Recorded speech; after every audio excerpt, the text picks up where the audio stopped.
Alustasin terminalist, sõitsin läbi Neste. Mul hullult vaja tankida, paak on tühi, kadunud tõmme.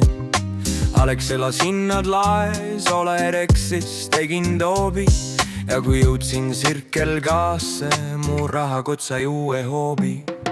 Pool paagi kütust, terveks polnud raha. Tööle ma ei saandki, mul pole kütteraha. Terve paak kütust, ma rohkemat ei taha. Tööle ma ei tulegi, sest sivan kogu palga maha. Taskust võtsin viimsed sendid, kuivatasin silmad. Ei märganud ühtki tanklat, kus oleks soodsad hinnad.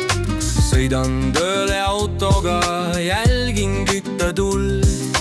Ja kui vaja tankida, kütus maksab nagu kuld.